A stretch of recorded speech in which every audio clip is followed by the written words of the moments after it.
ආයුබෝව වේවා. අදත් සුන්දරව ලෙන්ගතුකමින් මේ මමද ආරම්භ කරන්නට සූදානම්. වැදගත් දෙයක් මතක් කරන්න තියෙනවා. මේ දවස්වල ගමනක් බිමනක් යද්දී බොහොම ආරක්ෂාකාරීව රට වෙනුවෙන් වගකීමෙන් කැප වෙන්න කියන ඒ ආදරණීය සිහිපත් කිරීමත් සමගින් අපි මේ මමද ආරම්භ කරන්නට සූදානම්.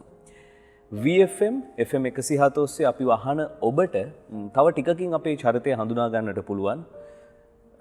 YouTube අවකාශය ඔස්සේ අපිව බලනවා නම් ඔබ මේ වෙනකොටත් දන්නවා කවුද අපේ අද ආරාධිත චරිතය. ඔහු ආදරණීය ගුරු පෞරුෂයක්.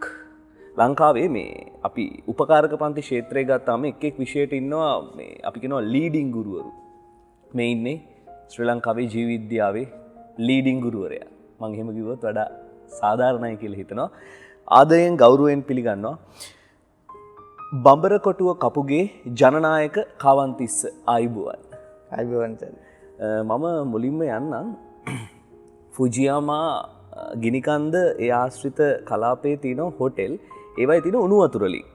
ඔබ නොනාපු ඇඳුම් උනා තබා නාන්නට ඕන උණු වතුරලිනුයි ඊට පස්සේ අර එකම චීත්තය අරගෙන නිල ඇඳුම හදලා ඒ නිල ඇඳුම ඇඳලා ඉස්කෝලේ ගිහිල්ලා ඇවිල්ලා කළුගඟේ දියත්තෙන් ඒ ඇඳුම් ටික පැත්තකට තියලා කොල්ලෝ කට්ටියත් එක්ක නාපු ඒ දියත්තේද කම්ෆර්ටබල් අර ෆුජියාමා උණු වතුර ලින්දද කම්ෆර්ටබල්?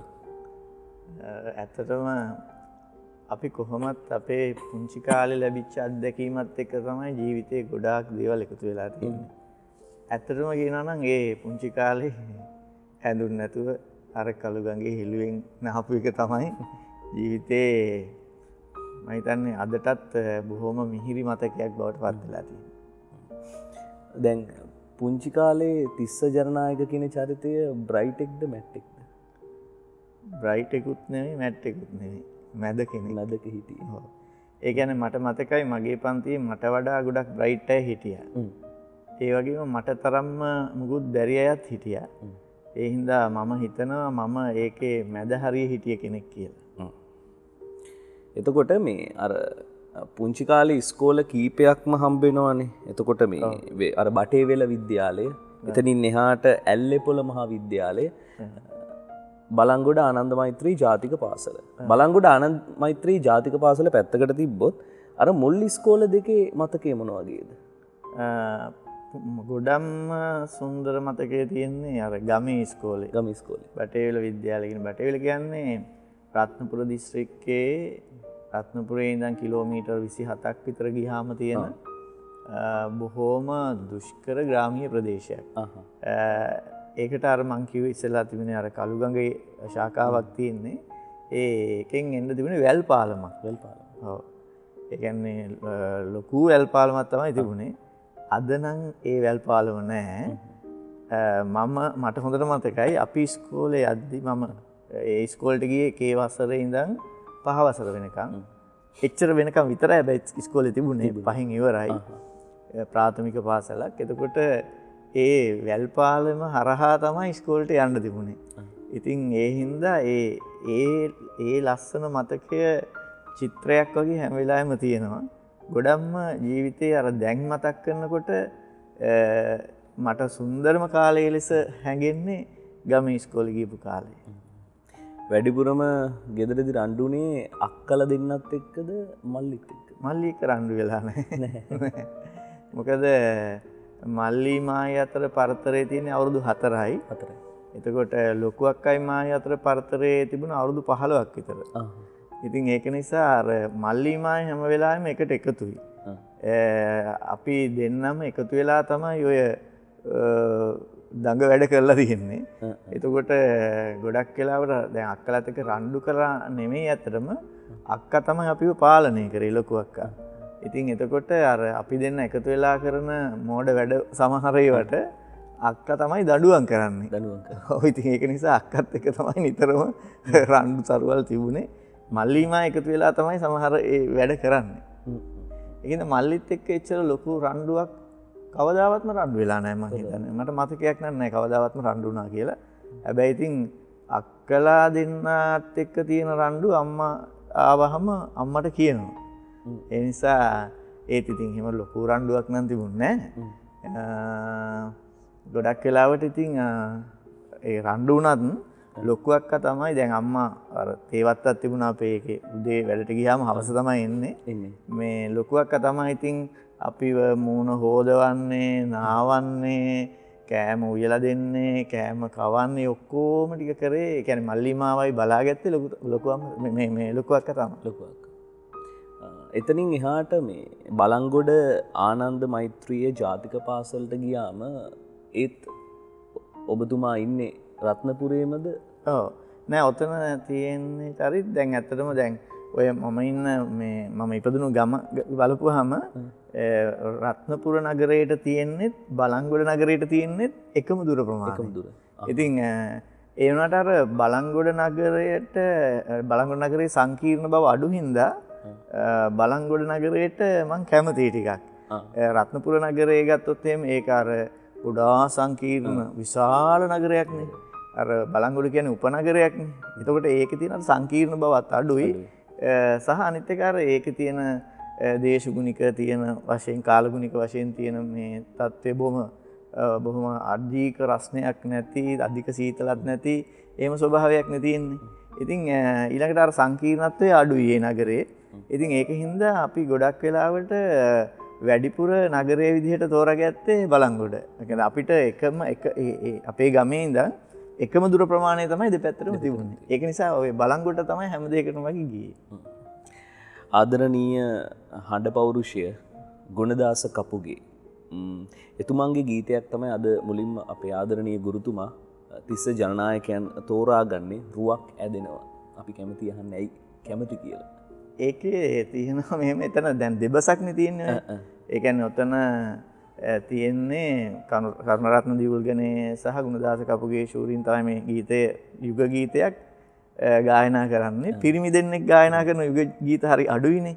ඒතර මේකේ ඇත්තටම චරිත දෙකක් ඉන්නවා. ඒ තමයි මැදිවිය ඉක්ම වූ කෙනෙකුයි අර සොඳුරු යොවුන් විය මල් මග මුල ඉන්න. ඒ කියන්නේ සුන්දර යොවුන් වියේ මුලම හරියේ ඉන්න කෙනෙකුයි අතර සංවාදයක් තියෙන්නේ. අර දැන් ඒ මැදිවිය ඉක්මවපු එක්කෙනා මේ අවන්හලක ඉන්න ගමන් මදුවිත පානය කරමින් ඉන්නේ. එතෙන්ට මේ තරුණයා එනවා. එතකොට ඒ තරුණයා සහ මෙයා අතර තියෙන සංවාදයක් තියෙන්නේ.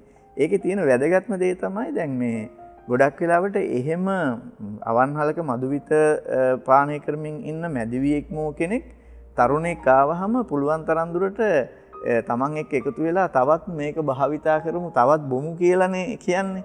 මෙයා කියන්නේ මේ ඇයි ඔයා ඔහොම බොන්නේ මේ ඔය අවන්හලේ මේ මදුවිත තනි කරලා වරෙන් මලේ අපි ගෙදර යන්න කියලා තමයි එයා කියන්නේ. මොකද මේ මම මේ තත්ත්වයටපත් වුණාට මට බෑ තව කෙනෙක් මේ තත්ත්වයටපත් වෙනවා දකින්න කියලා. ඒකට මේ මදුවිත භාවිතා කරන අයගේ චරිත දෙකක් තියෙනවා. එකක් තමයි තමන් වැටුණු වලට අනිත් අයවත් ඇදලා ගන්න එක. මෙයා ඒ જાතිය කෙනෙක් නෙමෙයි. මෙයා බලන්නේ තමන් වැටිච්ච වලට තව කෙනෙක් වැටෙන එක වළක්වන්න ඒ තරුණයාව අරගෙන එළියට යනවා. මෙහෙම සිදුවීම් හරි කලාතුරකින් වෙන්නේ. ඉතින් ඒක නිසා තමයි මම මේ ගීතයට ගොඩක් ප්‍රිය කරන්නේ.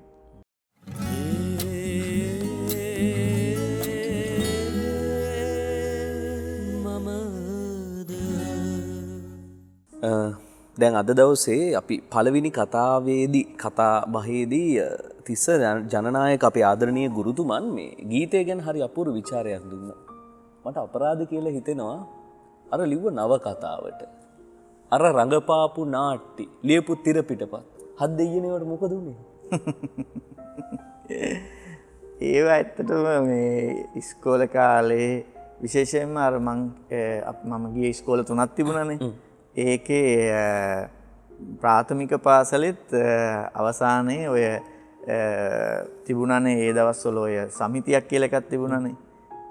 ඒ වයේදී ස්ටේජ් එක භාවිතා කරන්න මොකක් හෝ නිසංග හැකියාවක් තිබිලා තියෙනවා. ඊට පස්සේ ඒක ඔස්සේ ගිහින් අර ඇල්ලපොළ විද්‍යාලයේ තිබිච්ච කාලේ ඒ පළාතේ පාඨශාලා අතර තිබිච්ච කෙටිනාට්‍ය තරගෙන් හොඳම සහාය නළුවා බවට පත් වුණා මං. ඒ වගේ ඒ පැත්තටත් සෑහෙන උවමනාවක් තිබුණා.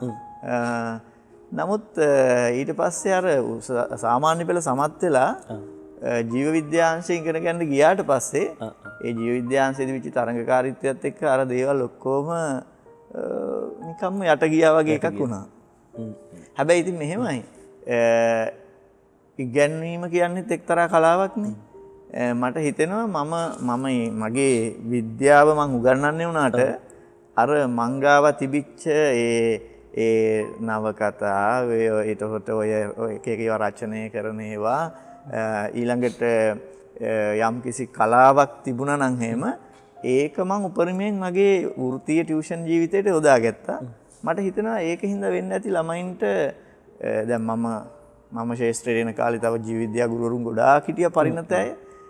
ඒ අය අභිබවා යන්න හේතු වුණේ අර ඒ උගන්නන එකේ තියෙන ඒ කියන්නේ විද්‍යාවේ පවතින කලාව ඉස්මතු වෙච්ච නිසා ළමයි ඒක වඩා හොඳින් ග්‍රහණය කරන්න ඇති කියලා මට හිතෙනවා.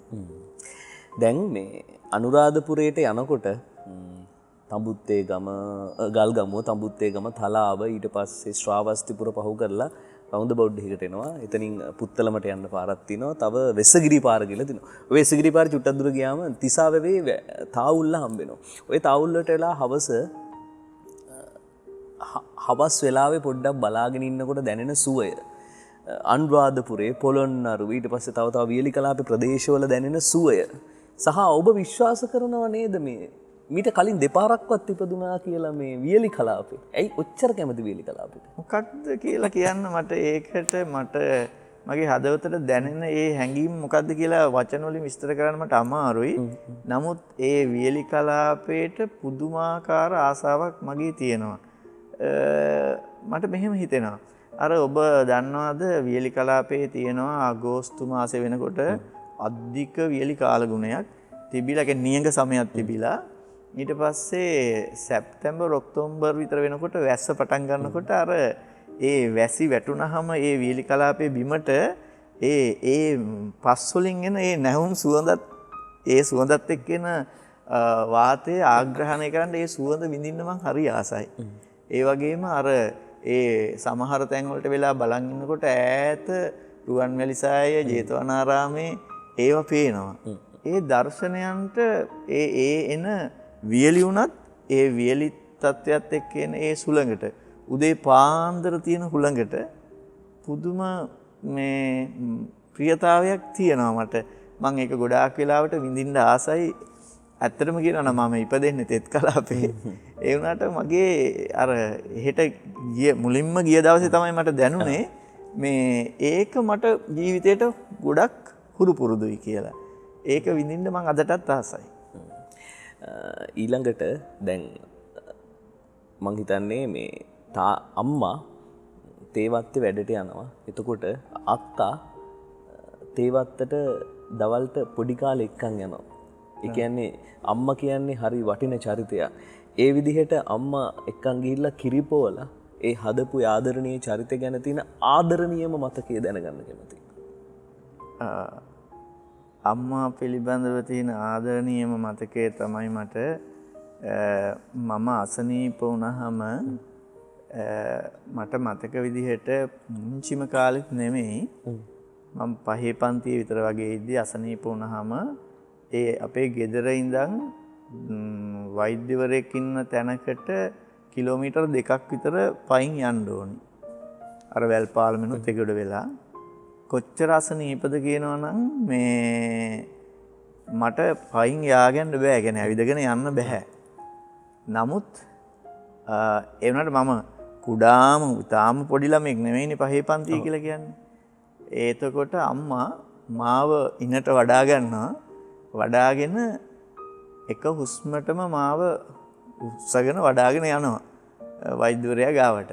මට මතකයි සමහර වෙලාවට පාරේ ඉන්න සමහර මිනිස්සු කියනවා ඔය ළමයාට පයින් යන්න පුළුවන්නේ ඔය කකුල් දෙකක් බිම ගෑවෙනවනේ එක එක ඒවා කියනවා. අම්මා ඒ කිසි දෙයක් ඇහුණවත් නැහුණාවත් ගතියක් නැතුව එක දිගටම මාව එක තැනකින්වත් බිමින් තියන්නේ නැතුව ගෙදරින් උස්සගත්තාම වෛද්‍යවරයා ගාවයින් තමයි ආපහු ගිහිල්ලා තියන්නේ.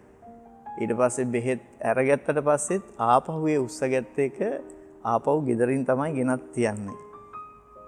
ඒක මන් දන්නේ ඒක අම්මට ටිකක් අමාරුයි. නමුත් අම්මා ඒක ඊටාම සතුටින් කළේ.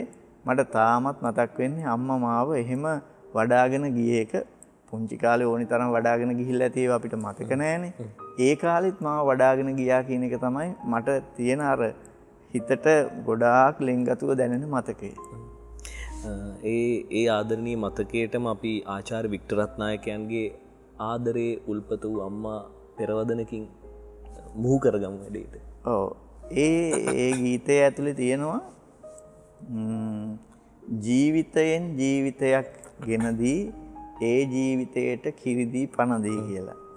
මේ ඇත්තටම චරිත අපි ඒ සින්දුව ඇතුලේ තියෙන ඒ ජීවිතයෙන් ජීවිතයක් ගෙනදී කියන වචනේ කියන එක පිළිබඳව මේ ගීතය අහන අයට අවබෝධයක් තියනවාද කියන එක පිළිබඳ පොඩි ප්‍රශ්නයක් තියෙනවා.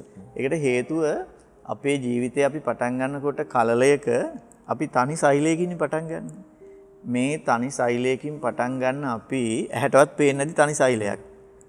සෛල ට්‍රිලියන ගාණක් වෙනකන් වර්ධනය වෙලා අත, පය, ඇස්, කන්, නාසය, දිව ඇතුලේ තියෙන හෘදය, එතකොට ආමාශය, වකුගඩු මේ සේරම නිර්මාණය වෙලා කිලෝ 2.5ක 3ක විතර අංග සම්පූර්ණ දරුවෙක් නිර්මාණය වෙන්න ඕනි කරන ද්‍රව්‍ය ටික කොහෙන්ද ලැබෙන්නේ?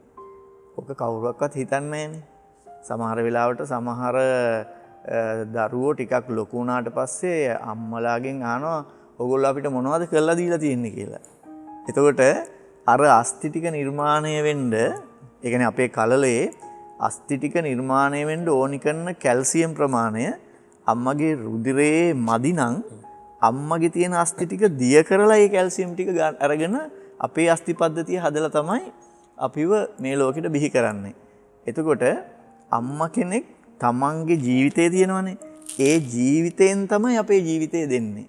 මේ ද්‍රව්‍ය ටික ඔක්කොම අපි උපදිනකොට ලදරුවෙක් විදිහට කිලෝ 3ක් 2.5ක් විතර තියෙන මේ ද්‍රව්‍ය ටික සේරම තන්නේ කරම අම්මගෙන් ගත්තේ වැර වෙන කොහෙන්වත් ගත්තේව නෙමෙයි.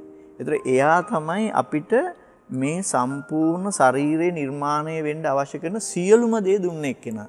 ඒ නිසා අපේ ජීවිතේ අපිට දීලා තියෙන්නේ අම්මා. හැබැයි අම්මට ඒ ඕනි කරන පෝෂණය නිසි පරිදි ලබා දෙන්න දායක වෙනවා පැත්තක ඉඳන් තාත්තත්. නමුත් අපේ අම්මා තමයි අපිට අපේ ජීවිතය ලබා දෙන්න දායක වෙලා තියෙන්නේ. ඒ නිසා මේ ගීතය ඇතුලේ තියෙන මං ආසම කරන දේ තමයි ජීවිතයෙන් ජීවිතයක් ගෙන දී කියන එක. ඒ කියන්නේ අම්මගේ ජීවිතෙන් කොටසක් තමයි අපි. අපි අම්මගේ මව් කුස තුල ඉන්නකොට අපි අම්මගේ ජීවිතයෙන් කොටසක් විදියට සලකලා තමයි අපිට මේ දේවල් ටික දීලා අපිව මේ ලෝකෙට ගේන්නේ.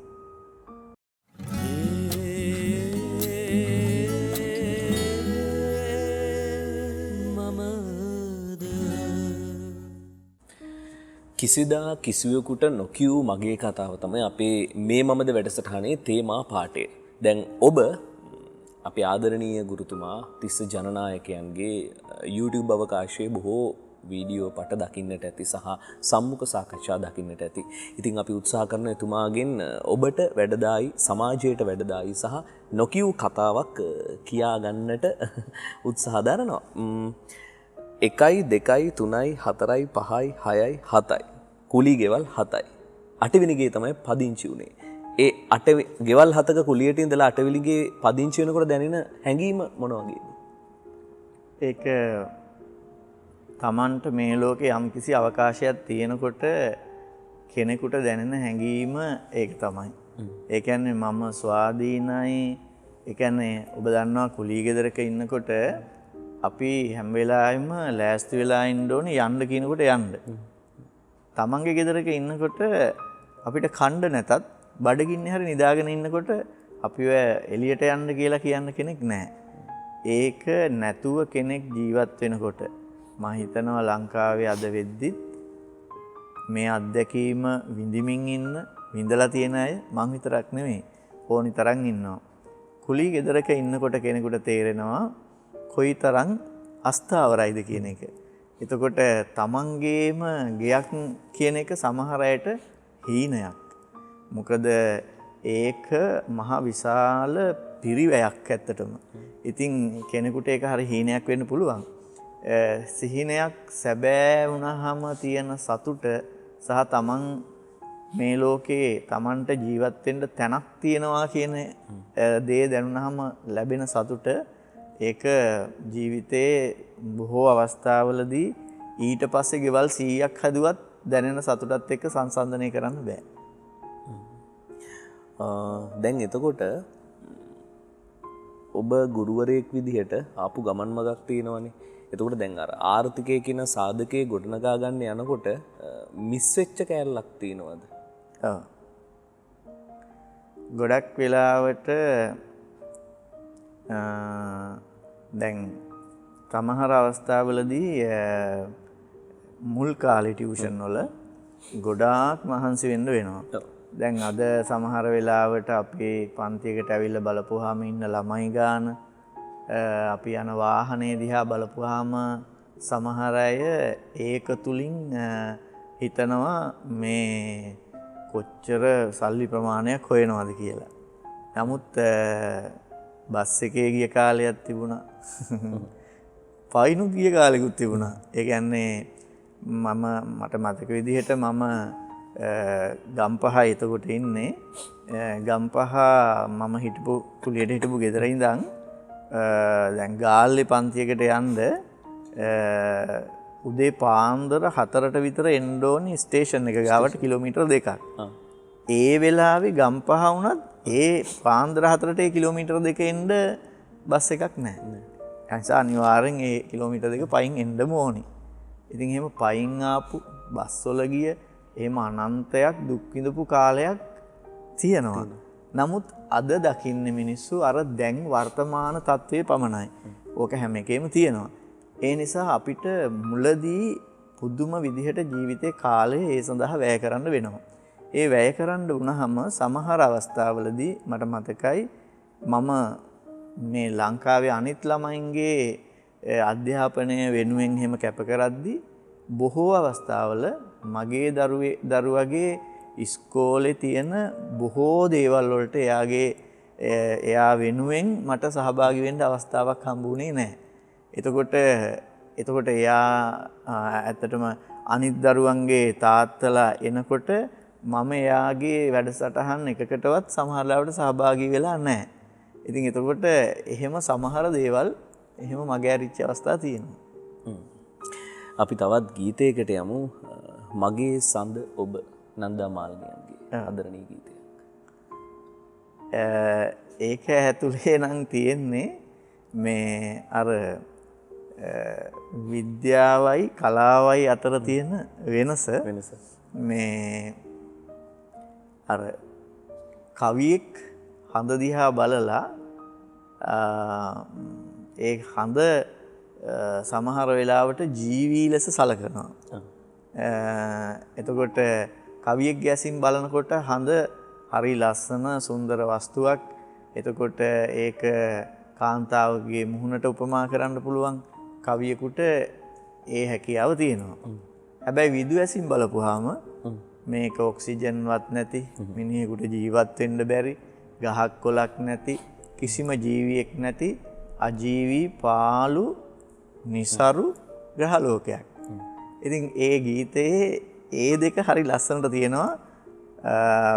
ඒ කියන්නේ කවි ඇසින් දකින හඳයි විදු ඇසින් දකින හඳයි.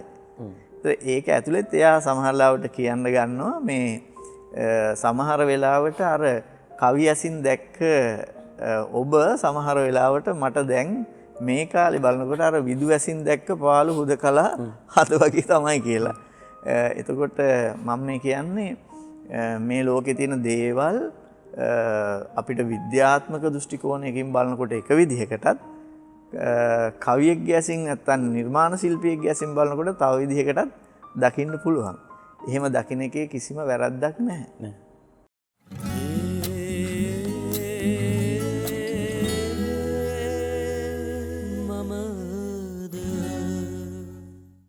ආදරණීය ගුරු පෞරුෂය තිස්ස ජනනායකයන් තමයි අද දවසේ අපේ වැඩසටහනට ඒකාත්මක වෙන චරිතය.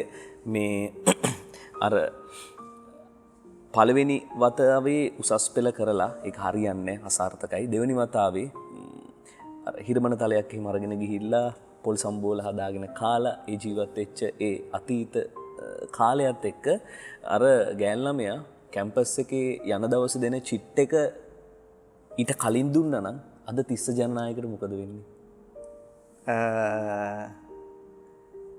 ඒක නම් කොයි විදිහට දෛවය වෙනස් වෙයිද කියලා මම කියන්න දන්නේ නැහැ. කොහොම වුණත් ජීවිතයේ සමහර දේවල් තියෙනවා. දැන් යෞවන කාලය තුල ඇති කරන ප්‍රේමය කියන සාධකය ගත්තොත් ඒක සමහර අයගේ ජීවිත විනාශ කරන්න දායක වෙන්නත් පුළුවන්. ජීවිතේ ඉහළ තත්වයකට ගේන්න දායක වෙන්නත් පුළුවන්. සමහර වෙලාවට අපිට දකින්න ලැබෙන දෙයක් තමයි අදටත් මේක තියෙනවා. බොහෝ වෙලාවට ග්‍රාමීයවත් මේක දකින්න ලැබෙනවා. ඒ තමයි අර අපි දැන් ප්‍රේම සම්බන්ධයක් පටන් ගන්නකොට අපි වත් පොහොසත්කම් ගැන බලන්නේ නැහනේ. නමුත් ඒ සම්බන්ධයට අදාළ පාර්ශවයන් එකතු වෙලා කතා බහ කරලා අඳුරගත්තට පස්සේ සමහර විට එතන මේ වත්කම් පැත්තෙන් නොගැලපීම් ඇති වෙන්න පුළුවන්. එතකොට සීමා මායිම් ඇති වෙනවා. ඒ ඇති වෙනවත් එක්ක සමහර වෙලාවට ඒ ප්‍රේමය හිතේ තියාගෙන දෙමව්පියෝ කියන දේ අහලා වෙන් වෙන්න වෙනවා. හැබැයි එතකොට එහෙම වුණාම සමහර අය ඒ මුළු සමාජයටත් ඒ හැම එකටමත් වෛර කරන පුජ්‍යලෙක් බවට පත් වෙනවා. සමහර අය එහෙම පුජ්‍යලෙක් බවට පත් වෙන්නේ නැතුව තමන්ගේ ගමන තමන් යනවා.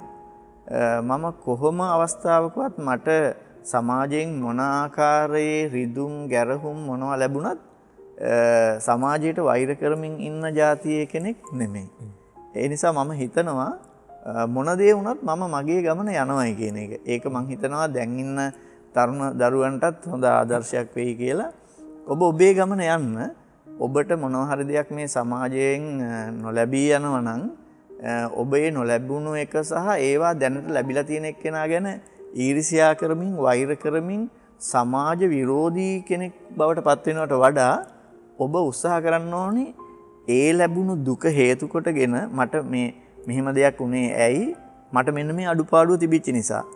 මම මේ අඩුපාඩුව කොහොම හරි ජය ගන්නවා කියලා හිතාගෙන වැඩ කළොත් අපිට යම් කාලයකදී ඒ අපේ ජීවිතේ සාර්ථකත්වයට එන්න පුළුවන්. මම කියන්නේ තමන්ගේ තියෙන අඩුපාඩුවක් වෙනුවෙන් අපේ සමාජයේ ඒ අඩුපාඩුව අරගෙන අපිට යම්කිසි අඩන්තේට්ටම් කරනවා නම් අපි කළ යුතු වන්නේ ඒක පුළුවන් අපිට උත්සාහය තියෙනවා නම් ඒ සමාජයට වෛර කර කර ඉන්නවට වඩා අපේ ගමන යන එක තමයි කරන්න ඕනේ. මට හිතෙන්නේ මම මගේ ගමන මම ගියා කියන එක. එතකොට දැන් මේ අද වෙනකොට වර්තමාන තාරුණ්‍ය මේ ආදරය කියන කාරණේ අල්ලගෙන තියෙන තැන ඔබතුමා හිතන විදියට හරිද නැත්නම්? මම හිතන්නේ ආදරය කියන එකේ සුන්දරත්වය කියන එක වර්තමාන පරම්පරාවේ ඇය විඳින්නේ නැහැ කියන එකයි. ඒකට හේතුව තමයි ඇත්තටම කියනවා නම් දැන් අර ආදරයත් එක්කම සම්බන්ධ දෙයක් නේ විරහව කියන එක. ඒ විරහව සම්බන්ධයෙන් අද තියෙන ගීත සාහිත්‍යය තුළ තියෙන ගීත දිහා බලපුවාම විරහව සුන්දරව විඳගන්න එකක් නෙමෙයි තියෙන්නේ. ඒ කියන්නේ විරහව විලාපයක් විදිහටයි අපිට ඇහෙන්නේ. ඒ කියන්නේ විලාප සින්දු තමයි අපිට ඇහෙන්නේ.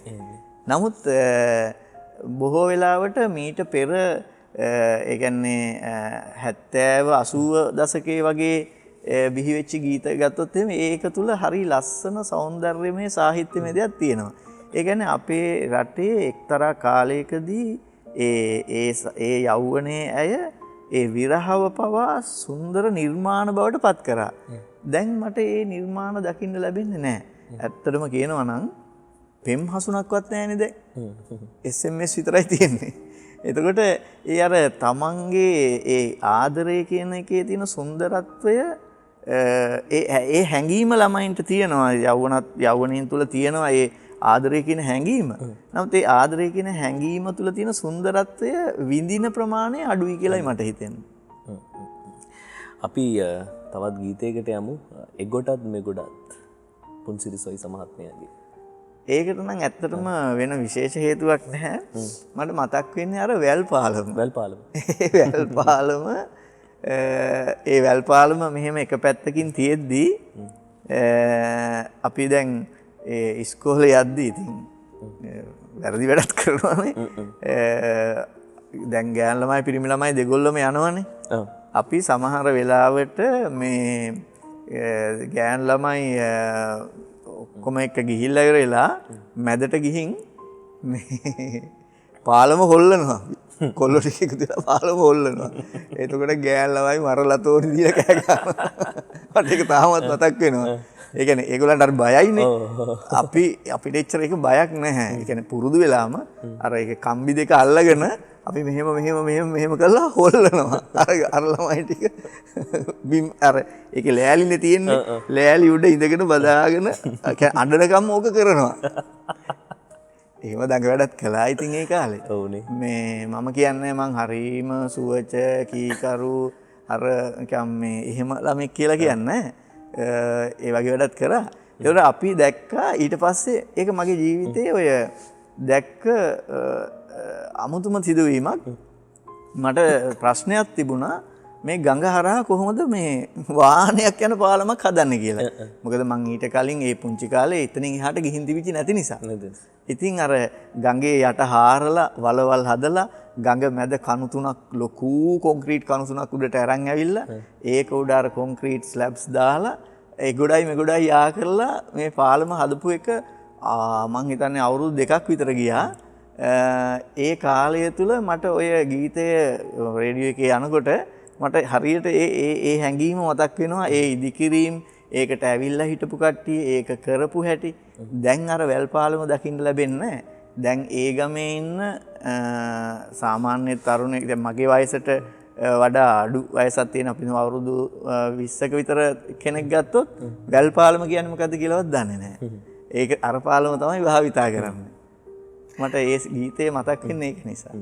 දැන් ඔබටත් හිතේ හදාගන්න පුළුවන් අර වැල් පාලම් පද්දනකොට යද්දකින් මොන වගේද කියලා අපි ගීතේට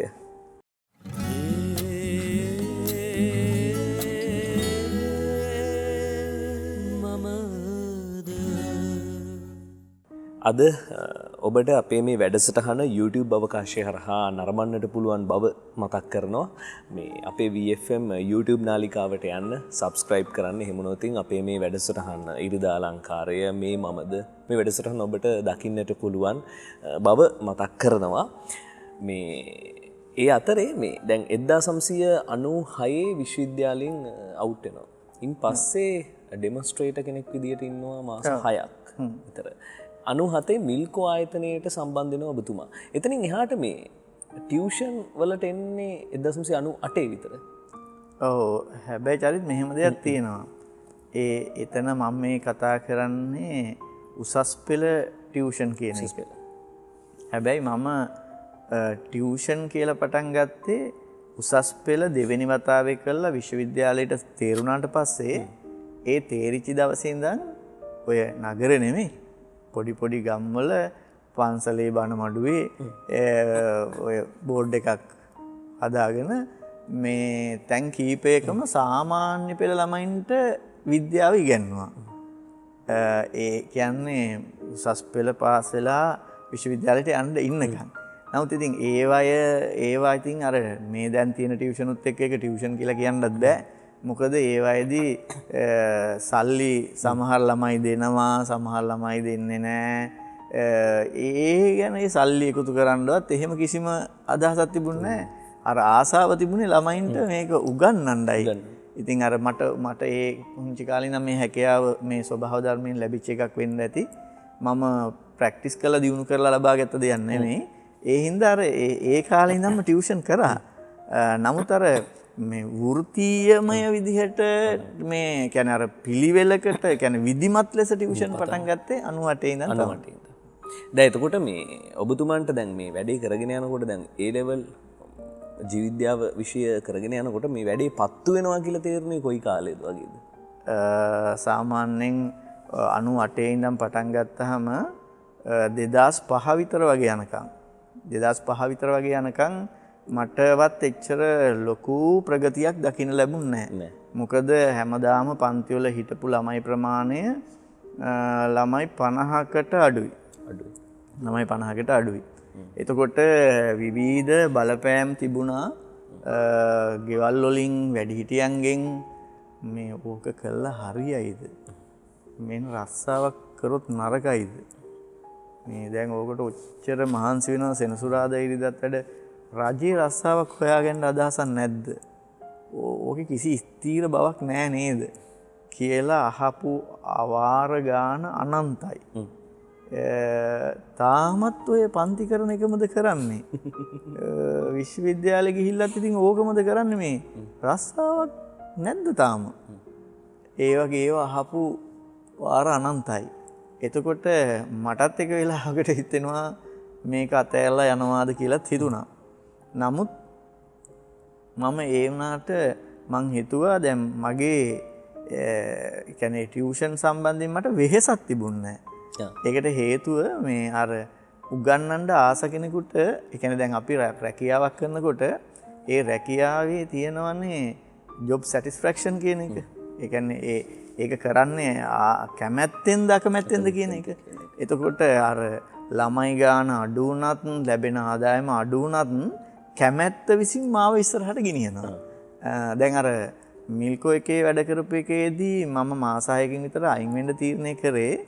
ඒ ලැබ් එකේ මම සුද්ධ ජීව විද්‍යාඥයෙක් ලෙස වැඩ කරාට මට මම හිතනවා අර මනෝවිද්‍යාවේ තියෙනවානේ පුජ්‍යල පෞරුෂයන් දෙකක් තියෙනවා කියලා අන්තර්වර්තික සහ බහිර්වර්තික කියලා.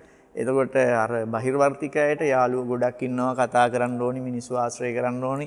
එහෙම කෙනෙක් අල්ලලා ලැබ් එකකට දාපුවාම කතා බහ කරන්න කෙනෙක් නැහැ. ඒ වගේ ප්‍රශ්නයක්. ඉතින් මම කරන්නේ අර මට දීලා තියෙන සාම්පල් ටිකේ ඕනි කරන මයික්‍රෝබයොලොජි ඒ වැඩ ටික කරලා ඉවර වෙලා මම ගිහිල්ලා ෆැක්ටරි එකට ෆැක්ටරි එකේ ඉන්න මිනිස්සුත් එක්ක කතා කර කර ඉන්නවා. ඒතකොට ෆැක්ටරි මැනේජර් මට බයිනවා මේ මිනිස්සුන්ගේ කාර්යක්ෂමතාවය අඩු වෙනවා කියලා. එතකොට මට තේරුණා මට මේ ජාතිය ජොබ් එකක් හරියන්නේ නැහැ. මම ආසයි ළමයි එක්ක කතා කරන්න, ළමයින්ට උගන්වන්න, තේරුණාද කියලා අහන්න. එතකොට මට අර කොච්චර ළමයි ප්‍රමාණය අඩුවක් තිබුණත් ආදායම හෝ ඒකේ අස්ථාවර භාවයක් අනිත් අය පෙන්නුවත් ආසාව විසින් තමයි මාව ඒ කියන්නේ මේ උගන්වන්න තියෙන ආසාව විසින් තමයි මාව මෙච්චර දුර ගෙනාවේ. අදට වුණත් දැන් කෙනෙකුට හිතෙන්න පුළුවන්නේ යම් කිසි මුදලක් තියෙනකොට ඒ මුදල ආයෝජනය කරලා වෙන දෙයකට වෙන ව්‍යාපාරයකට යන්න හිතෙනවනේ. සමහරට ওই ටියුෂන් කියන එක මහා ලොකුවට අපිට පෙනුනට ටියුෂන් වලට වඩා ලාභදායී ව්‍යාපාර ඕනි තරම් තියෙනවා කරන්න පුළුවන්. ඒක කරන්න සල්ලි නැති ප්‍රශ්නේ තියෙන්නේ. ඉතින් ටියුෂන් වලින් හොයාගත්ත සල්ලි අරගෙන ඒක වෙන ව්‍යාපාරයකට යන්න පුළුවන්. දැන් මට එහෙම හිතෙන්නේ නැත්තේ මට ඒ අනිත් ව්‍යාපාර කළාට ඒ වයින් සල්ලි හම්බ වෙයි. නමුත් සතුට හම්බ වෙන්නේ නැහැ. සතුට හම්බ වෙන්නේ ළමයින්ට ඉගැන්වීමෙන්. ඒක නිසා 2005 විතර වගේ තමයි මට තේරුනේ අර මෙහෙම ඇවිල්ලා ඔහොම උඩට හැරෙන්න පටන් ගත්තා. ළමයි ප්‍රමාණය වැඩි වෙන්න ගත්තා. අපි තවත් ගීතයකට යමු. මේ පොඩි කෘෂිකාර්මික කාරණයක් එක්ක නිර්මාණය වෙන ලංකාවේ එක්තරා පැත්තකින් රූපවාහිනී මාධ්‍යවේදී කබේවර්ධන බාලසූරිය මහත්මයා ගංගා හෝ කියන ගීතය කැමැති පැත්තකට හරව ගන්න පුළුවන්. ඔව්. ඒක මම දැක්කා මට කොතනද කියලා නම් මතක නැහැ. මේ ගංගා එන්නකෝ ගංගා මම බලාන ඉන්නේ ඔබ එනතුරු ගංගා කියන මේ සින්දුවට රූප රචනය කරලා තිබුණා. මට කොතනද කියලා මතක නැහැ. ඒක බලපුවහම මට හරියට දුක හිතුණා. ඒක පෙන්වන්නේ මේ බස් වලට ඒක තරුණයෙක් ඉන්නවා. ඔන්න ඈත ඉඳන් ගංගා එනවා. ඇත්තටම මේ ඒ ගීතේ මුල ඉඳන්ම හරියටම කියවන්නේ නැතුව ඒ වගේ එකක් මේ කරපු එක හරි කනගාටුදායකයි. මේ කියන්නේ පොල්ගොල්ලෙන් මහවැලිය හරවලා වියලි කලාපෙට මහවැලිය උතුරට ඒ කියන්නේ උතුරු පැත්තට මේ ඒ කියන්නේ රජරට ප්‍රදේශයේ වැව් ටික අර මම ඉස්සෙල්ලා කිව්වේ වියලි කාලේදී හිඳිලා යන කාලෙට මහවැලිය යනවා වියලි කලාපේ පෙනි වතුර උතුරාගෙන. මොකද වියලි කලාපේට වියලි කාලයක් තිබුණට මධ්‍ය කඳුකරයට හොඳට වහිනවා ඒ කාලේ. ඒ මධ්‍ය කඳුකරයට වැහැලා ලැබෙන වතුර ටිකෙන් පිරීලා මහවැලිය වියලි කලාපේ පේන මානයේ ඉඳන් අර පේන මානයේ ඉඳන් ඒක ගලාගෙන ගිහින් මුහුදට වැටෙනවා. එතකොට පොල්ගොල්ලෙන් මේක හරවපුවාම ඒ පොල් ගොල්ලෙන් හරවපුවන් පස්සේ ඒ වතුර ටික ගෙනියන්න පුළුවන් වියලි කලාපේ හිඳිලා යන වැව් ටික පුරවන්න. ඉතින් එහෙම ගිනිච්චාම සිද්ධ වෙන ක්‍රියාවලිය තමයි මේ ගීතයේ ඇතුලේ තියෙන්නේ. අර දිරු ඉපල් අද්දඬු ඔසවාගෙන නියගෙන් දාගිය සිරුර වාරු කර හඬා වැටෙද්දීම මේ අර ඒ කියන්නේ ඒ වියලි කාලේ අර ගස්වල ඔක්කොම ඉපල් විතරයි නිතුරු වෙන්නේ. ඒක පේන මානෙන් මුහුදු ගියා කියලා කියන්නේ. මේ ඇත්තටම මේ මෙතන තියෙන මේ මහවැලි ගඟ වියලි කලාපයට අරගෙන යන එක පොල්ගොල්ල වේල්ලෙන් හරවලා ඒ පිළිබඳව ගීතයක් අර මම වියලි කලාපයටත් කැමති නිසා ඒ ගීතයට මම ගොඩක් ප්‍රිය කරනවා.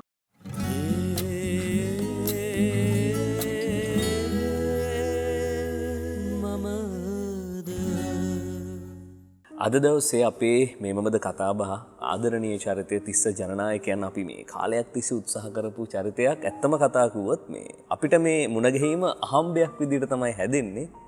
එක්තරා දවසක වෙච්ච අහම්බෙන් වගේ එතුමා අපේ කාර්යාලය ඉස්සරහා එහෙට මෙහෙට යනකොට බොහොම අරෙන් ඔන්න වැඩේ පංගනාතු කරගත්තා.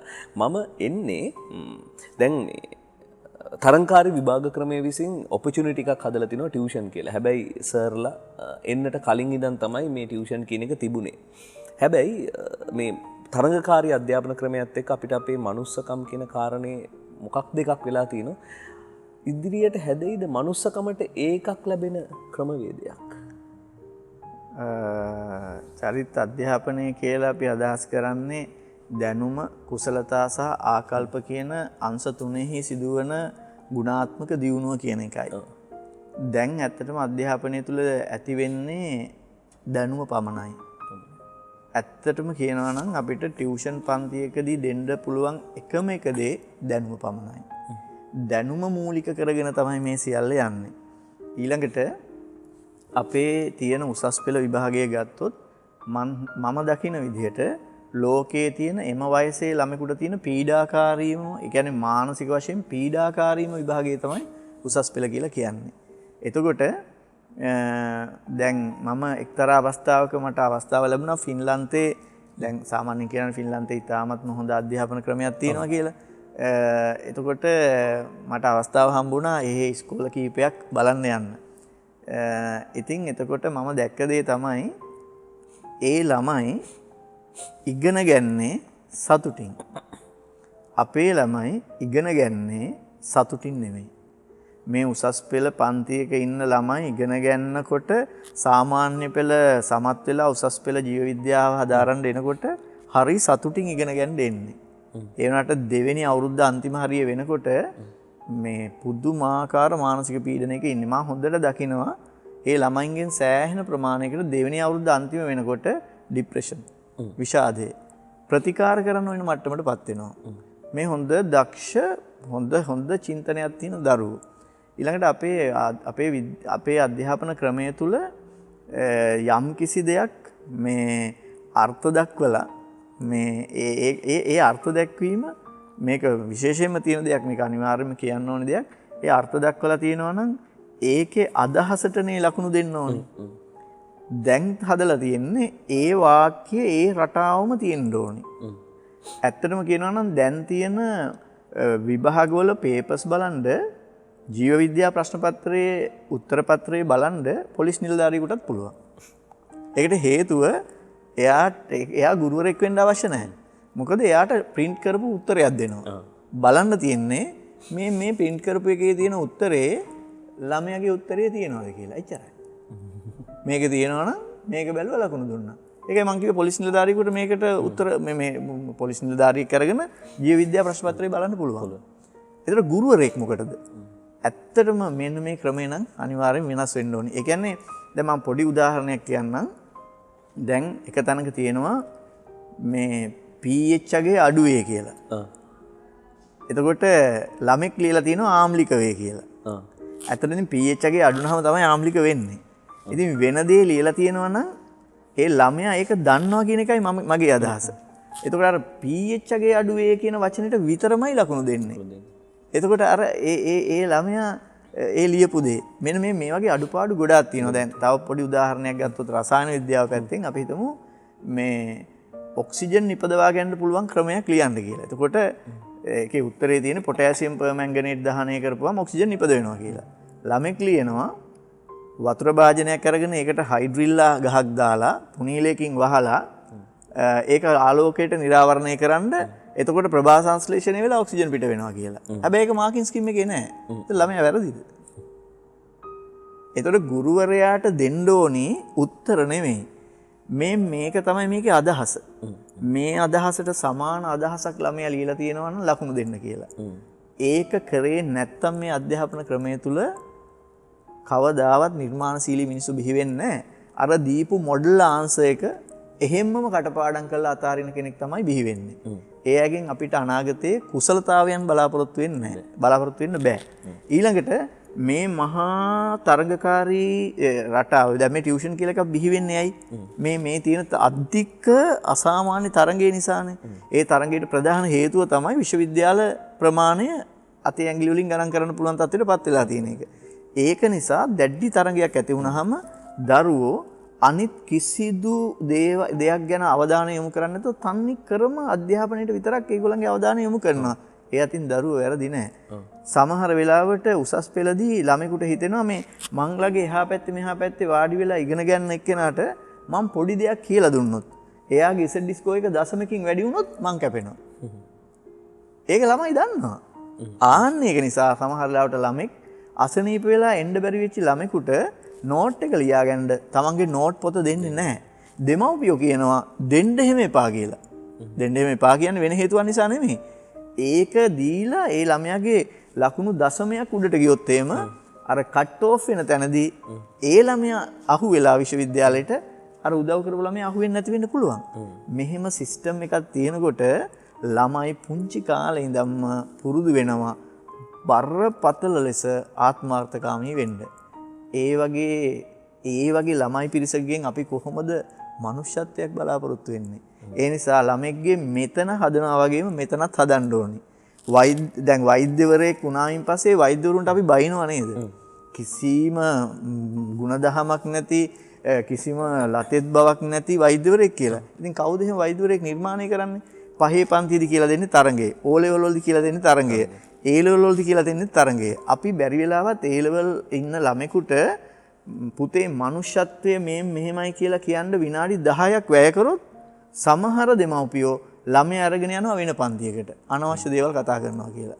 එතකොට වෛද්‍ය විද්‍යාලයට ගියාම ළමයාට උගන්වනවද මනුෂ්‍යත්වය? නෑනේ. ඇනටොමි, ෆිසියොලොජි, බයෝකෙමිස්ට්‍රි ඕ ටික තමයි උගන්වන්නේ. උගන්වලා ඒ ටික හොද්දටම අනිත් අයට වඩා හොඳටම කරපු එක්කෙනා තමයි උසස්ම ප්‍රතිඵලය ගන්නෙ. එතකොට ඒ ළමයින්ගේ වැරද්දක් නෙමෙයි. මේ මුළු අධ්‍යාපන ක්‍රමය තුලම ළමයාට මනුෂ්‍යත්වය කියන එක උගන්වන තැනක් කොහෙවත්ම නැහැ. දෙමව්පියෝ උගන්වන්නෙත් නැහැ, ගුරුවරු උගන්වන්නෙත් නැහැ. එතකොට දක්ෂ යක්ෂ වෛද්‍යවරයෙක් බිහි වෙනවා. මනුෂ්‍යත්වය බිහි වෙන්නේ නැහැ. ඒක තමයි මේකට හේතුව. දවසක් දා කකුලයකට කියන ගීතයත් අපි ඔතෙන්ටම මම හිතන්නේ ටිකක් ගලප ගන්න පුළුවන්. පුළුවන්. ඔව්. ඒ ගීතයට නම් මම කැමති වෙන්නේ මට ඒ ගීතය කියනකොට අර කකුලුවා යන හැටි නැවිලා පේන නිසා. ඒකට හේතුව ඒක හරි යමුතු සිදුවීමක් මේ කකුලුවා කියලා කියන්නේ ආත්‍රපෝඩා ගැන අපි ජීව විද්‍යාවට ගත්තොත් සංදි සහිත පාද තියෙන අය මේගොල්ලන්ගේ හරි අපූර්ව දෙයක් වෙලා තියෙනවා. ඒ තමයි දැන් අපි ගත්තොත් එහෙම කූඹියෙක් ගත්තොත් හොඳට ලං වෙලා බලපම මේ ළමයි කූඹියෙක්වත් බලලා නැහැනේ සමහර අය. බලපුවාම හිස, උරස, උදරය කියලා කෑලි තුනක් තියෙනවා. හිස තියෙනවා, උරස තියෙනවා, උදරය තියෙනවා. ඒ කූඹියාගේ කකුල් හයි වෙලා තියෙන උරසට. එතකොට අර කකුලුවාගේ වෙලා තියෙන්නේ මොකක්ද දන්නවද? ඒක මහා පුදුම පරිණාමයේ සිද්ධ වෙච්ච දෙයක්. අර හිසයි උරසයි දෙක මොකක් වෙලාද? එකක් වෙලා ඒකට කියන්නේ අපි ශීර්ෂෞරසය කියලා. ද ශීර්ෂෞරසයයි උදරයයි විතරයි තියෙන්නේ. එතකොට දැන් කකුල් හයි වෙන්න ඕනි මේ ශීර්ෂෞරසයේ කොටසට දැන් හයි වෙන්න වෙන්නේ. ඒතර දේහයේ තියෙන කොටස් දෙකයි. ශීර්ෂෞරසයයි උදරයයි. එතකොට අර ශීර්ෂෞරසය කියන එකට කකුල් හයි වෙන්න වුණාම දැන් සතාගේ මේ අර දික් අක්ෂයට මේ අනිත් පැත්තට මේ කකුල් හයි වෙච්ච ස්වභාවයක් තමයි තියෙන්නේ. එතකොට ඌට දැන් මෙහෙම යන්න බෑනේ. ඌට යන්න වෙන්නේ මෙහෙම. එතකොට ඕක ගොඩාක් වෙලාවට අර බලන් ඉන්නකොට කෙනෙකුට ඌ අර දැන්ගේ ඔළුව මෙහෙම තියෙද්දි සාමාන්‍ය සතෙක් යන්නේ ඔළුව ඉස්සරහටනේ හොම යන්නේ. ඔළුව මෙහෙම යන්නේ නෑනේ. නමුත් කකුලුවාගේ මේ හැඩ ගැසීම නිසා උගේ ඔළුව මේ අතට යන්නේ. එතකොට අපිට බලන්නකොට ඌ හරස් අතට යනවා තමයි පේන්නේ. ඒක අපි යොදාගෙන තියෙනවා හරිම උපහාසාත්මක විදිහට ඒක මේ මිනිස්සුන්ගේ වැඩවලට පෙන්වන්න. එතකොට දැන් උතන කියන්නේ කකුලුවාට මේ එක කකුලේකට හිතිලා මේ මෙහෙම යන එක මේක හරි ක්‍රමේ නෙමෙයි කෙලින් තමයි යන්න ඕනේ කියලා එයා අර ඒක කියනනේ ටියුෂන් දෙන පන්තියකට ගියයි කියලා. ඊළ ඔක්කොම කළා කෙලින් යන්න පුරුදු වෙලා කෙලින් යන්න පටන් ගත්තලු කොහොම හරි අමාරුවෙන් යන්න පටන් ගත්තලු. ඒතර අර අනිත් ඉන්න කට්ටියට තේරුණාලු මේ මොකක් හරි අංග විකල වෙච්ච එකක් තමයි කියලා. අපිටත් ওই වගේ දේවල් වෙනවා නේද? ඒ කියන්නේ දැන් අර කතාවට මම එකතු කරන්නම්. මම දැන් බයොලොජි උගන්වන ගමන් මනුෂ්‍යත්වය ගැන විනාඩි 20ක් කතා කරන්න ගියොත් මොකද වෙන්නේ?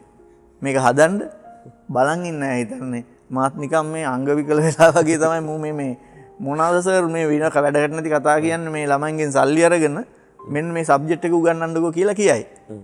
ඒ ඔය කකුලුවත් ඊට පස්සේ හැමෝම විහිළු කරන්න පටන් ගත්ත හින්දා උපාධියත් විසි කළා දාලා ඌ අර පරණ ගමනම ගියාලු. එතකොට මුකුත් ප්‍රශ්නයක් නැහැ. හැබැයි ඉතින් කොහොම හරි මේ සමාජ ක්‍රමය තුල හරි දේ ඉස්සරහට ගෙනියන එකට තියෙන්නේ ලොකු ප්‍රතිරෝධයක්. හරි දේ ඉස්සරහට ගෙනියනකොට ලොකු ප්‍රතිරෝධයක් එල්ල වෙනවා. හැබැයි ඒක මැඩගෙන ඉස්සරහට යන්න පුළුවන් නම් තමයි අපිට මේ සමාජ ක්‍රමය වෙනස් කරන්න පුළුවන් වෙන්නේ.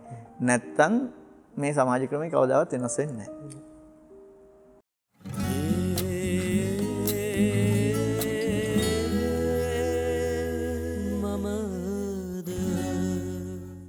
මේ මමද අද දවසේ අපේ කතාබහ ආදරණීය ගුරු පෞරුෂය ජීවිද්‍යා දේශක තිස්ස ජනනායකයන් මේ අද දවසේ අපේ කතාබහ ඇතුළේ අපි ගොඩාක් කරුණු කාරණා කතා කරා. සර්ගේ ජීවිතේ වඩාත්ම සසල වෙච්ච දවස සංවේදීම වෙච්ච දවස මතකය මොකක්ද? ඔව්. ඒක 2006 දෙසැම්බර් 31 2006 දෙසැම්බර් 31 කියලා කියනකොට මගේ ලොකු පුතාට වයස අවුරුදු 6යි. එතකොට දැන් මේ 2006 දෙසැම්බර් 31 එයා ඉන්නේ හොස්පිටල් එකේ. එයාට හැදුනා මේ ලෙඩක්.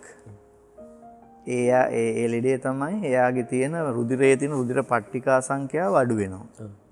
රුධිර පට්ටිකා සංඛ්‍යාව අඩු වෙනවා කියලා කියන්නේ අපි සාමාන්‍යයෙන් දන්න දේ තමයි ඩෙන්ගු කියන එක. හැබැයි ඩෙන්ගු නම් උණ එක්ක එන්නේ. දැන් මෙයාට කිසිම උණක් නැහැ. හැබැයි රුධිර පට්ටිකා සංඛ්‍යාව අඩු වෙනවා. එතකොට ඒ රුධිර පට්ටිකා සංඛ්‍යාව අඩු වුනහම අර ඩෙන්ගු රක්තපාතික තත්ත්වයේදී වගේ අර රතු පාට පැචස් එනවා. මේ පැචස් එක කෙලින්ම හිතෙන්නේ ඩෙන්ගු කියලාම තමයි. නමුත් මේක මොකක්ද කියන එක හොයාගන්න හරි අමාරුයි. ඊට පස්සේ මට වෛද්‍යවරයා කිව්වා මෙහෙම වෙන්න මේ රුධිර පට්ටිකා සංඛ්‍යාව අඩු වෙන්න බලපාන රෝග දෙකක් ගැන අපිට අනුමාන කරන්න පුළුවන්. පළවෙනි එක තමයි ඉමියුනෝ ත්‍රොම්බොසයිටෝපීනියා කියලා ITP කියලා ලෙඩක් තියෙනවා. එහෙම නැත්නම් මේක ලියුකේමියා වෙන්න පුළුවන්. ওই දෙකෙන් එකක් තමයි. එතකොට ඒ 31 වෙනිදා එයාගේ පරීක්ෂණයකට ලිව්වා බෝන් මැරෝ ටෙස්ට් කියලා. ඒ කියන්නේ මේ හිප් බෝන් එක විදලා ඒකේ බෝන් මැරෝ එක අරන් බලනවා ටෙස්ට් එකකට. එතකොට දැන් මේ 31 වෙනිදා කියලා කියපුවාම මේ වෛද්‍යවරුත් හොයාගන්න අමාරුයි. එතකොට මේ රිපෝට් එක බලන්න ඕනි මේ පැතොලොජි නැත්නම් ව්‍යාධි වේදේ පිළිබඳ විශේෂඥ වෛද්‍යවරයෙක්. එතකොට මේකේ රිපෝට් එක දැන් පළවෙනිදා වෙනකොට දෙන්න ඕනි. 31 වෙනිදා මේ සාම්පල් එක අරගෙන මේ මට එතකොට මාව මෙහෙම ප්‍රසිද්ධ නැහැ මාව කවුරුත් දන්නේ නැහැ. එතකොට ඒ ලැබ් එක ගාව ඉස්සරහා මම වාඩි වෙලා හිටියා මේ රිපෝට් එක එනකන්. එතකොට ඒක තමයි කියන්නේ දැන් ඒක ලියුකේමියා තත්ත්වයක් වුණොත් එහෙම තාම කනගාටුදායකයිනේ. ඉතින් ඒකද නැද්ද කියලා හිටපු දවස තමයි ඊ타මත්ම අමාරු දවස. මම පින් දෙනවා නිමාඩු ගිහිල්ලා හිටපු විශේෂඥ වෛද්‍යවරිය ඇවිල්ලා බලලා මට ලැබ් එකට එන්න කියලා මම ජීව විද්‍යා ගුරුවරයෙක් කියලා දැනගත්තට පස්සේ සාම්පල් එකේ ඒව ඔක්කොම පෙන්නලා එයා අතින් ලියලා දුන්නා රිපෝට් එක ඔයා බය වෙන්න එපා මේක ලියුකේමියා එකක් නෙවෙයි කියලා. ඉතින් අන්නේ කාලේ තමයි මගේ ජීවිතයේ අමාරුවෙන්ම ගත කරපු සංවේදීම මට දරා ගන්න අමාරුම වෙච්චි වෙලාව ඒක තමයි. දැන් අර 2000 ඉඳන් ඔබතුමා ළමයින්ට කිව්ව අර දැන් අපි කතා කරපු දේවල් ටික දැන්ට අවුරුදු 1කමාරක් විතර ඉඳන් නේද සමාජ මාධ්‍ය වලට? ඔව්. ඒකට හේතුව උනේ ඔය පාස්කු ප්‍රහාරය ඇති වුණානේ. අන්න ඒ කාලේ මේ ඔය අපි පන්තිවල කතා කරන දේවල් අර පාඩම රෙකෝඩ් කළා. ඒ රෙකෝඩ් කළේ වීඩියෝ කළේ ඇත්තටම කාට හරි එන්න බැරි වුණා නම් ඊළඟ සතියේ සෙනසුරාදා එන්න කලින් සතිය දවසක ඇවිල්ලා පාඩම බලාගෙන. ඒකෙදි අර සංස්කරණය කරන එක්කෙනා ඒකේ අර විෂයට අදාළ නැති කොටස් කපලා අයින් කළා. මොකද ඒ ළමයින්ට මේ අර කෙටි වෙලාවකින් ඒක බලා ගන්න ඕන නිසා. පොඩි වෙලාවකින්. ඊට පස්සේ ඒක කළෙත් මගේ පන්ති ආපු 2010 පන්ති ආපු IT ඩිග්‍රියක් කරමින් හිටපු දරුවෙක්. ඉතින් එයා තමයි ඇහුවේ මෙන්න මෙහෙම YouTube කියලා එකක් තියෙනවා මම එතකොට මොන ටියුබ් එකක්වත් දන්නේ නැහැ. මෙහෙම එකක් තියෙනවා සර් මේවා ඒකේ දාන්න පුළුවන් මම දාන්නද කියලා. ඉතින් මම ඇහුවා ඒකෙන් මොකද්ද වෙන්නේ කියලා. ඊට පස්සේ කිව්වා මේ නෑ මේවා මේ පන්ති කාමරේ ළමයි විතරයිනේ දන්නේ. මේවා සමහර විට මේ වෙන අයත් බලයි කියලා. ඉතින් මට වැඩි තේරුමක් තිබුණේ නැහැ. ඉතින් මං කිව්වා ඉතින් ඔයාට කැමති නැහැ ඉතින් එහෙම දාගන්න කියලා. එතනින් තමයි මේක පටන් ගත්තේ. ඒක හමු සිදුවීමක්. අදටත් ඒ YouTube channel එකේ අයිතිය සහ ඒ ඔක්කොම තියෙන්නේ ඒ දරුවට තමයි තියෙන්නේ. මම ඒකේ අර නිකන් මම තමයි ඒකේ ඉන්නේ. නමුත් මට අයිතියක් නැහැ. සන්නාම තානප. ඔව්. ඉතින් එහෙම තමයි ඒක උනේ. ඊට පස්සේ ඉතින් අර පන්ති කාමරේ තුල 2000 ඉඳන් 2020 වෙනකන් කියගෙන ආපු ඒවා ටික මුළු රටටම සහ දැන් ඕස්ට්‍රේලියාව වගේ රටවල් වලත් අපේ ලංකාවේ ඉන්න අය ඉතින් ගොඩක් මාව දන්නවා. දැන් ඔය ඔතන එක සිදුවීමක් මම නිකන් දැනගන්න කැමතියි. ඔය ගමක හයිරංකාරයෙකුත් හැදුනයි කියලා මට අහපු සිද්ධියක් නිකන්. කොහෙද ඌව පළාතේ පැත්තේ මිනිස්සේ මතක නැද්ද? කොහොම හරි දැන් මේ ඔය හරි මතකයි. ඒ කියන්නේ එයා මෙහෙ කොහෙද මේ අම්පාරේ. ඔව් අම්පාරේ මම මේ පුතෙක්ගේ ගෙදරක ගියා වැඩකට. ඒකට එයා එක්කරන් ගියා මේ එක පැත්තකින් ඒ හරිය ගඩොල් කපන පැත්තක්. ඒ ගඩොල් කපන පැත්තේ ඒ ඉන්න අය ගත්තොත් එහෙම මේ උඩට ෂර්ට් එකක් එහෙම නැතුව පට්ටි අර අවුවේ කොට්ට වෙලා ඉන්න අය. ඊට පස්සේ එයා කිව්වා අර මේ ඒ ප්‍රදේශයේම ඉන්න නිකන් එහෙම ඒ ඔක්කොම පාලනය කරන් ඉන්න එක්කෙනා. ඉතින් මේ අර ඒ පුතාට කියලා මේ මම මේ ඩේටා කාඩ් එකක් දාගෙන යන්නේ අර තිස ජනනායක කියලා පොරක් ඉන්නවනේ. එහෙම තමයි කියලා තියෙන්නේ. හරි පොරක් ඉන්නවනේ. මිනිහා මාර කතා කියන්නේ. මම මේ ඒව අහන්න තමයි මේ ඩේටා දාන්නේ. දැන් මල්ලි මේ අර එයා භාවිතා කරපු ඒ මද්ද්‍රව්‍ය එහෙමත් මම ඒවත් දැන් භාවිතා කරන්නේ නැහැ. දැන් මේක මාර ෆන් මට කිව්වල මේක බලන් ඉන්නේ. ඒක තමයි මට මේ මතකේ මට එකපාරට මතක් වුණේ. දැන් මේ තව පොඩි කැලලක් දැනගන්න. දැන් ඔය පළවෙනි වීඩියෝ එක දාලා දැන් ඔබතුමාට එහෙම අදහසක් තිබුණේ නැහැ නේ මොකක්ද මේක වෙන්නේ කියලා? නෑ අතනම දැනුමක් තිබුණේ. වැඩේ පත්තු වෙනකොට මොකද හිතුනේ නිකන් සමාජ ආදරය ලැබෙනකොට? ඔව් ඉතින් මට ඇත්තටම අදටත් ඒ මට තියෙන මම ආසම කරන දේ තමයි ඒ කියන්නේ මම අර මුලිනුත් කිව්වනේ මම මේ මිනිස්සුත් එක්ක ජීවත් වෙන්න ආසයි කියලා. ඒ කියන්නේ මම හරි ආසයි. ඒ කියන්නේ මිනිස්සුන්ගේ දුක හෝ සතුට හෝ බෙදාගෙන මිනිස්සු ගොඩක් අඳුනගන්න මිනිස්සුත් එක්ක කතා කරන්න මම කැමතියි. සමහර අයගේ පෞරුෂයක් තියෙනවානේ මිනිසුන්ගෙන් හැංගිලා පැත්තකට වෙලා ඉන්න කැමති. ඒකේ වැරද්දක් නෑ. ඒක කෙනාගේ පෞරුෂය හැටි. ඉතින් අර මේ මට හරි ආසයි අර මේ කොහේ හරි තැනකට ගියත් දැන් මාව අඳුරන්නේ නැති කෙනෙක් නැති සයිස් එකකටපත් වෙලා. මේ ළඟදී දවසක් කඩේකට ගිහිල්ලා තේ එකක් බොන්න දැන් තේ එක බොන්න මාස්ක් එක ගලවන්න ඕනේ. මාස්ක් එක ගලවපුවාන් පස්සේ එහා පැත්තේ හිටියා මොන්ටිසෝරි වයස වගේ තමයි මට හිතෙන්නේ පොඩි පැටියෙක් දුවෙක්. එයා කොහොම මන් දිහාම බලන් ඉන්නවා ආයෙ මෙහෙම බලන් ඉන්නවා. ඊට පස්සේ මං හොම කරලා ඇහුවා මේ පුතාමාව දන්නවද කියලා. ඔය අර ෆ්‍රයිඩ් රයිස් සර් නේද කියලා ඇහුවා. ඊළඟට මතක නෑනේ. එයා අර වැඩිපුර බලලා තියෙන ෆ්‍රයිඩ් රයිස් ගැන කියපු වීඩියෝ එක. ඉතින් මට හරි සන්තෝෂයි හිතුණා. කියන්නේ මේ චූටි දරුවොත් ඒ කියන්නේ කවදාවත් සමහරලාට මට උගන්වන්න පන්තියකට එන්න වයසේ නෙවෙයි. ඒ වගේ අයත් ඊට පස්සේ ලන්ඩන් වල වැඩ වාසය කරන අවුරුදු 96ක් වයස ස්වාමින් වහන්සේ කෙනෙක් තුම්පනෙන් ඇමරිකාවටද කොහෙද කියලා පොතක් ලියපු මේ ඒ ස්වාමින් වහන්සේ අවුරුදු 96ක් ස්වාමින් වහන්සේත් මට වීඩියෝ එකක් වෙලා තිබුණා මේ ඔබතුමාගේ මේ වැඩසටහන අපි බලනවා කියලා. එහෙම බලපුවාම අර මොන්ටිසෝරි වයසේ ඉඳන් අවුරුදු 96ක් දක්වා මහා විශාල මිනිසුන් පිරිසකට උගන්වන්න කතා කරන්න යමක් කියා දෙන්න ලැබිච්ච එක මේ ස්වභාව ධර්මයෙන් මට ලැබිච්ච ආශිර්වාදයක් විදිහටයි මම සලකන්නේ. ඒ ආශිර්වාදයත් එක්ක අපි තව වෙලා තියෙනවනේ සෑහෙන්න වටිනවා පැය දෙකක් විතර තිබ්බනම් තව ගොඩක් දේවල් කතා කරන්න තිබ්බා. අවසාන කතා බහට යමු.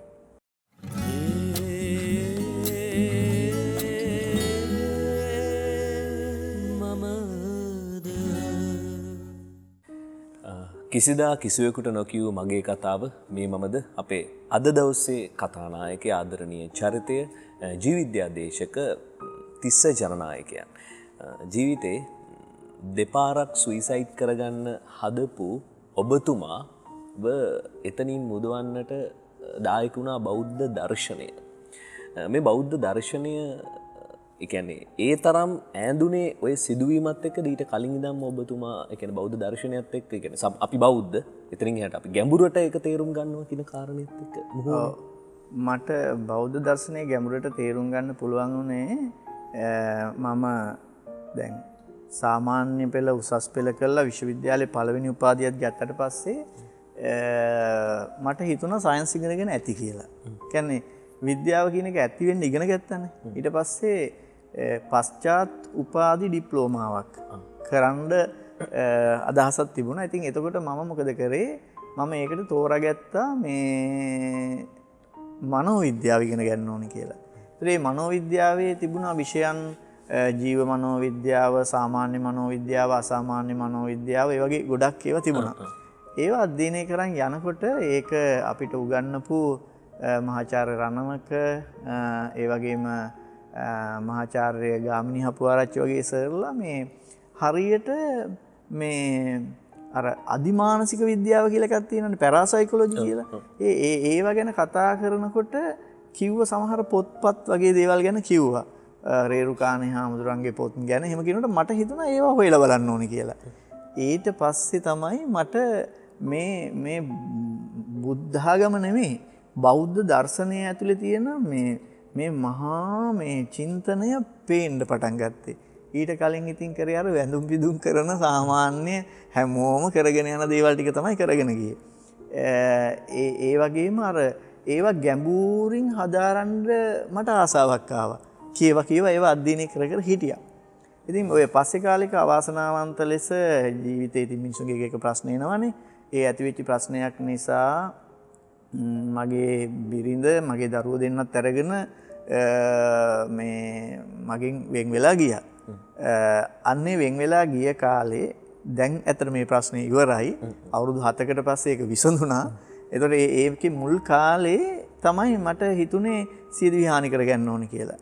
එතකොට දැන් ඒ වෙද්දි මම අධ්‍යයනය කරලා තිබුණා මේ කර්මය, පුනර්භවය, ඒවා පිළිබඳව විඥානය, ඒ ගැන තිබිච්ච දර්ශනය නිසා මම දැනගෙන හිටියා තමන්ගේ ජීවිතේ තමන් විසින් විනාශ කරගත්තොත් ඊළඟ භවයේ කවදාවත් මේ තියෙන හැකියාවන් ටික නම් ලැබෙන්නේ නැහැ කියලා. ඒ කියන්නේ ඒක තමන්ට කරගන්න හානියක් කියලා.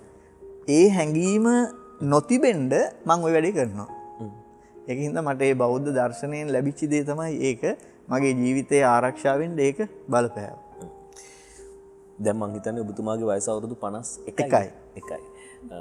කවදා හරි දවසක ටියුෂන් ඒ කියන්නේ නවත්තන්න විශ්‍රාම දිනයක් තියෙනවද?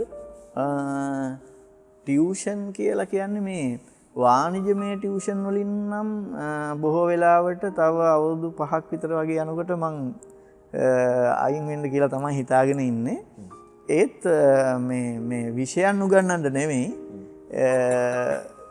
මට දැන් තිබිච්ච ප්‍රශ්නයක් තමයි මම මේ ටියුෂන් ජීවිතයෙන් අයින් වුණොතින් එහෙම මේ මට පාළුවක් දැනේ කියන එක. නමුත් දැන් මට හිතෙනවා එහෙම පාළුවක් දැනෙන්නේ නැති වෙයි. මොකද දැන් මට දැන් උගන්නන්න වයස් ભેදයක් ඕ කියන්නේ ඒ කියන්නේ උගන්නලා සල්ලි හොයන්න නෙමෙයි මම කියන්නේ. මට නොමිලේ හරි ඒක උගන්නන්න පුළුවන්. ගෙදර ඉඳන් හරි උගන්නන්න පුළුවන්. දැන් අවුරුද්දක් විතර කාලයක් අපි පන්ති වලට ගිහිලා ළමයි මේ සජීවීව හම්බ වෙලා නෙමෙයි උගන්නලා තියෙන්නේ. ඉතින් ඒක හින්දා පස්සේ කාලෙක සමහර වෙලාවට මේ විෂයන් උගන්නන්න නෙමෙයි ජීවිතය හදාගන්න හැටි උගන්නන්න සල්ලි ගන්නේ නැතුව එහෙම උගන්නන්න අදහසක් තියෙනවා. මොකද අර මම මුලින් කිව්වා වගේ හුදකලා වෙලා තනියම ඉන්න බැරි ගතියක් තියෙනවා. මිනිස්සු එක්ක ඉන්න තමයි මගේ හිතේ ඒ කියන්නේ ඒ මගේ තෘප්තිය තියෙන්නේ. හැබැයි මේ වාණිජමය කියන්නේ මේක ව්‍යාපාරයක් විදිහට කරන ටියුෂන් එක නම් බොහෝ වෙලාවට කියන්නේ තව අවුරුදු 5කින් විතර ඉවර කරන්න තමයි හිතන් ඉන්නේ. මොකද තව ඉස්සරහට එන්න ගොඩක් අය ඉන්නවා. ඒ එන්න තරුණ පිරිසේ අය ඉන්නවා. ඉතින් ඒගොල්ලොත් මම හරි සතුටින් මම දකිනවා අර ඒ මං හදපු ක්‍රමවේදයම සමහර විට සමහර අය භාවිතා කරනවා. එහෙම භාවිතා කරලා ඒ විදිහට ඉස්සරහට එන අය ඉන්නවා. ඉතින් ඒක භාවිතා කරනවා නම් සමාජයට හොඳක් වෙන්නේ. එහෙම අයට එන්න ඉඩ දීලා ඉවරලා අපි වෙන පැත්තකට යන්න තමයි මගේ අදහස තියෙන්නේ. මේ දැන් ලක්ෂ සංඛ්‍යාත සිසු ප්‍රජාවක් සමාජයට දායාද කරලා ගොඩාක් ලස්සන මතක ඇති. කැමති දැනගන්න මතකයක් තෘප්තිමත් වෙන්න පුළුවන් ඔබතුමාට එහෙම අනාගත පෞරුෂය ඔබතුමා බිහි කරපු. එහෙම ඒවා නම් ගොඩාක් තියෙනවා. හැබැයි එක මතකයක් තියෙනවා මට මෙහෙම නිල් දණ්ඩාහින්න කියලා ගමේ ඉඳන් ආපු දරුවෙක් උසස් පෙළ සමත් වෙලා පළවෙනි පාර නමුත් විශ්වවිද්‍යාලයේ වෛද්‍ය පීඨයට යන්න ඒ දවස්වල හැටියට තව ඉස්සඩිස්කෝ එක නෙමෙයි ලකුණක් විතර මදි තත්ත්වයක් තමයි තිබුණේ. එතකොට එයාගේ තිබිච්ච තත්ත්වය හැටියට එයාට ඒ දුෂ්කර ගමේ ඉඳන් ඇවිල්ලා නගරයේ ඉඳගෙන දෙවෙනි වතාවට A level කරලා මේ ආපහු විභාගෙ ලියන්න තරම් බත්කමක් තිබුණේ නැහැ. ඉතින් අන්නේ වෙලාවේ එයාට ඉන්න බෝඩින්ම හොයලා දීලා ඒ බෝඩින් ෆීස් පවා මම ගෙවලා ඔහු ඇත්තටම දෙවෙනි වතාවේ විභාගෙ කරලා විශ්වවිද්‍යාලෙ ගිහිල්ලා වෛද්‍යවරයෙක් වෙලා අද ලංකාවේ තියෙන ප්‍රධාන කොවිඩ් රෝහලක ප්‍රධාන වෛද්‍යවරයා විදියට වැඩ කරනවා. ඉතින් මම කල්පනා කරන්නේ බැරි වෙලාවක්වත් ඒ දරුවට ඒ හැකියාව දෙන්න මට හිත හැදුනේ නැත්තම් ඒ පුජ්‍යලයා බිහි වෙන්නේ නැහැ ඔහු තුලින්. ඒ නිසා සමහරවිට අපිට ඔය උසස් පෙළ පන්තියක ඉන්න දරුවෙක් දිහා බලලා අපිට තීරණය කරන්න බෑ මෙයා මේ රටට මේ ලෝකෙට කොයිතරම් වටින කෙනෙක් වෙයිද කියලා මෙහෙම මූණ බලලා තීරණය කරන්න බෑ. ඒස ඔය හැම ළමෙක් ගාවම තියෙනවා අනාගත ලෝකයට ලොකු ප්‍රයෝජනයක් දෙන්න විභවයක්. ඉතින් හැම ගුරුවරයෙක්ගෙම මං ඉල්ලා සිටිනවා ඒක ගුරුවරයාට තමයි අහුවෙන්නේ. පුළුවන් නම් ඒ වගේ අය හම්බ වුණාම ඔවුන්ට අත දෙන්න. මොකද ඒ අය තව දහස් ගණනකට ලෝකේ ප්‍රයෝජනවත් වෙන මිනිහෙක් බවට පත් වෙයි. සාමාන්‍යයෙන් වම් මත දෙන දේ දකුණු අත දැනගන්න ඕනේ නැහැ කියලා තමයි කියන්නේ. මෙතුමා ඒ වගේ ගොඩාක් දේවල් කරලා තිනවා. නොකියා කරපු දේවල් ගොඩක් තියෙනවා. ඒ නිසා අපි ඒව ගැන කතා කරන්නේ නැහැ. අද දවසේ අපේ මේ මමද කතා බහ කොහොමද කියන කාරණය සහ ඔබට එකෙන් මොකක්ද ලැබුණේ කියන කාරණේ ඔබට තීරණය කරන්න පුළුවන් අපේ ශ්‍රාවක හිතවතුන්ට ඒ වගේම YouTube අපේ පරිශීලක අපේ ආදරණීය ඔබට මම ඔබතුමාගෙන් දැනගන්න කැමතියි දැන් බොහෝ වැඩසටහන් වලට සහභාගී වෙලා ඇති. අපේ මේ මමද ගැන ඔබතුමාගේ අදහස මොකක්ද? ඇත්තටම මේ වගේ දැන් බොහෝ වෙලාවට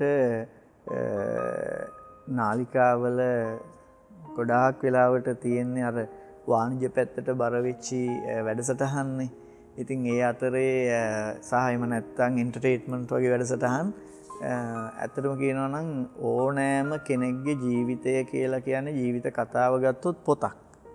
ඒ පොත කියවපුවාම තව කෙනෙකුට තව කෙනෙක්ගේ ජීවිත කතාව හදාගන්න පුළුවන්. ඉතින් මෙවැනි වැඩසටහනක් තුලින් මිනිස්සුන්ට යමක් දෙන්න පුළුවන් නම් ඒ කියන්නේ මම කැමති හැම වෙලාවෙම මගේ ජීවිතයේ මගේ අත්දැකීම් තුලින් මම මේ ඉස්මතු වෙන්න නෙමෙයි මගේ අත්දැකීම් තුලින් තව කෙනෙකුට මේ තමන්ගේ ජීවිතේ හදාගන්න මොනවා හරි අස්සසිල්ලක් ලැබෙනවා නම් ඒක හරි වටිනවා. ඉතින් ඒක නිසා මම VFM නාලිකාව ඇතුළු චරිත ඔබ සියලු දෙනාටම මේ අවස්ථාව මිනිස්සුන්ට මෙහෙම ලබා දෙන්න ගත්ත මේ උත්සාහයට බෙහෙවින්ම ස්තුතිවන්ත වෙනවා. මම විතරක් නෙමෙයි මෙවැනි චරිත ඕනි තරම් ලංකාවේ තියෙනවා. ඒ වගේ අයගෙන් ගන්න පුළුවන් දේවල් අරගෙන මේ ඊළඟ පරම්පරාවට දෙන්න පුළුවන් නම් ඒක ලොකු පිනක්. වැඩසටහන නිමාවට පත් කරන්නට සූදානම්. අපි හරි ආදරේ ගෞරවනීයයි ඔබට. ඔබේ ඉදිරි වැඩ කටයුතු සාර්ථක වන්නට ප්‍රාර්ථනා කරනවා. තවත් ලක්ෂ සංඛ්‍යාත අපේ අනාගතය ගොඩනගන්නට ඔබතුමාට ඒ දායකත්වය ලැබෙන. ඔබතුමා හිතන පතන දේවල් සාර්ථක වෙන්න කියලා ප්‍රාර්ථනා කරනවා. සමුගන්නට සූදානම්. අපි එන්නම් ආයිත් ඊළඟ මේ මමද වැඩසටහනේ ඔබට ඔබේ ජීවිතයට ඔබේ අනාගතයට සාර්ථකත්වයක් ගෙන එන්නට. එහෙමනම් හැම දිනාටම ප්‍රාර්ථනා කරනවා සෞඛ්‍ය ආරක්ෂිත හෙට දවසක්. මම චරිත ජයලත්.